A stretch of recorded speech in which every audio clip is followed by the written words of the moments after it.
Football came to Mandurah this weekend with Queensland visiting to take on Western Australia in this year's state fixture. It's been a long history of interstate football between Western Australia and Queensland, one which has been dominated by Western Australia. In fact, the Queenslanders have never won an interstate match against WA, and WA went into the match outright favourites against the visitors, but they were not to be denied. The first quarter, in actual fact, between the two sides was an absolute classic.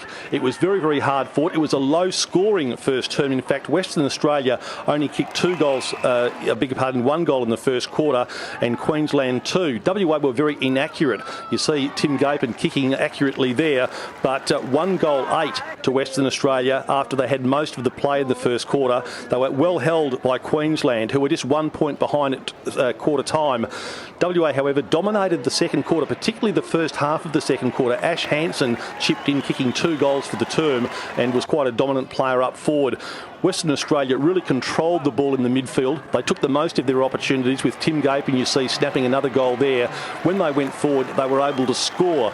Queensland, in the first part of the quarter, really found scoring opportunities difficult, but they persevered. They kept in the match. They started to win some of the ball, and for the last 10 minutes, it was all Queensland. You see a remarkable snap goal there from Ryan Davey, who kicked 2 good goals for the day and was a very valuable contributor for Queensland with 19 possessions for the match. There's Brendan Lee, 35 possessions in a great state debut. Ryan Brabazon, as always, chipping in and being a wonderful player, hard running, good goal scorer, and just part of a dominant midfield for Western Australia, which really controlled the match throughout.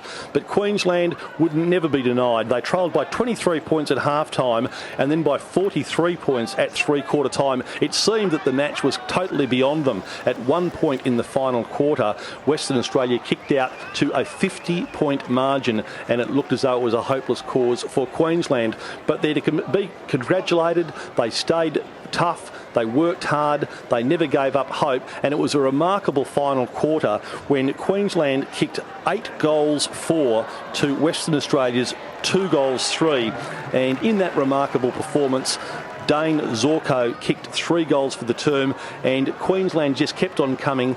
The match, or the final quarter, went for just on 30 minutes. You see Zorko's last goal there, bouncing it through, and that got Queensland to within 6 points. And it was a remarkable finish, the siren going just after that. And you can see the quarter-by-quarter scores there. It was very close at quarter time, and just 1 point in favour of Western Australia. They were virtually 4 goals clear at half-time. They were more than 7 goals clear at three-quarter time, and then that remarkable comeback, 8-2 in the final quarter, and Western Australia 16-17, 113, ran out winners by just a goal over Queensland, 16-11, 107. Well, next week we turn our attention back to WAFL football and a classic round 14 match. Subiaco outside the top 4 in 5th spot. East Fremantle 4th at the moment, but they are 3 games clear of Western Australia, of Lions, and if the Lions are going to play state finals football in September, they need to win this one against the Sharks. So a great match. Make sure you tune in. We're at Medibank Stadium and on air from 2 p.m.